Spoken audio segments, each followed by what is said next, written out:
Nesse período de chuvas é comum o condutor encontrar buracos nas ruas e estradas aqui em Feira de Santana. Mas o que fazer quando um acidente acontece, quando os condutores se machucam e quando os veículos saem danificados? É sobre esse assunto que a gente conversa com o especialista em trânsito, Denilson Carneiro, que explica de quem é a responsabilidade pelos acidentes causados por problemas nas vias. Joaquim, se de fato ficar comprovado que o acidente ocorreu por responsabilidade do mau estado da via, aí será responsabilizado o poder público por esse acidente. Nesse caso, cada caso ele deve ser analisado. Quem fez o buraco, quando há uma obra, quando os buracos são formados naturalmente por conta das chuvas e quando não há sinalização necessária. Joaquim, é assim. O Código de Trânsito brasileiro, ele vai dizer que a responsabilidade do órgão de trânsito ela é objetiva. Nesse sentido, independente de quem causou, quem fez o buraco, o órgão de trânsito, pelo seu dever de guardar, né, o dever de garantir a segurança do trânsito dos usuários da via, ele responde diretamente por esse acidente.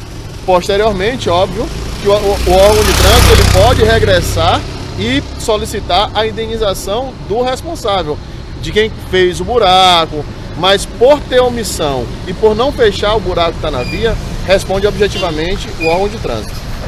Havendo acidente de trânsito, é possível reivindicar a indenização do poder público?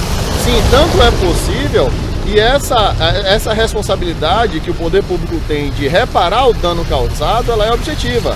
O cidadão ele não precisa comprovar que o poder público agiu com dolo ou com culpa. Se ele fizer uma relação entre o acidente, houve um acidente, esse acidente causou um dano e foi por responsabilidade do órgão, seja por uma ação ou por uma omissão, o órgão público vai ter a obrigação de indenizá-lo. E como comprovar a necessidade da indenização e a responsabilidade pelo acidente? A questão da indenização e da responsabilidade, a indenização como é que eu comprovo? Bom, eu tenho foto do meu veículo, eu tenho os danos que estão lá no veículo, eu tenho, se eu já fiz o conserto, a nota fiscal do material que eu comprei, da mão de obra. E com relação à responsabilidade, eu volto a repetir, não preciso comprovar. Basta que eu aponte o buraco na via, basta que eu faça a relação entre o acidente causado e aquele buraco na via, a responsabilidade do Estado é objetiva, eu não preciso comprovar. Nesse momento entra também os registros, né? As fotos, como o senhor falou. Fotos do carro, da via, tudo tem que ser comprovado no momento de pedir essa indenização e de fato declarar a responsabilidade do governo. Isso é porque se há uma ação judicial, é óbvio que haverá necessidade de provas. Quais são essas provas? Uma foto. Aconteceu um acidente, como em pouco tempo aqui a gente estava, aconteceu um acidente de trânsito aqui.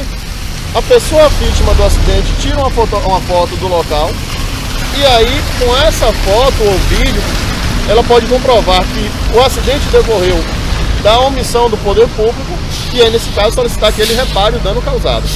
Vai precisar de um advogado? Onde dá entrada? Bom, nessa papelada? Como a ação é judicial, ela só pode ser feita por meio de advogado.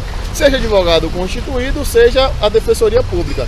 Ele vai até o seu defensor, juntando as provas, e o defensor vai dar um andamento nesse processo. Muito obrigado. Conversamos com o Denilson Carneiro, que é especialista em trânsito, falando também os direitos que você, condutor, que muitas vezes encontra as vias esburacadas e passa por essa situação de ter um dano, um acidente, não hesite em reivindicar os seus direitos. Reportagem Joaquim Neto.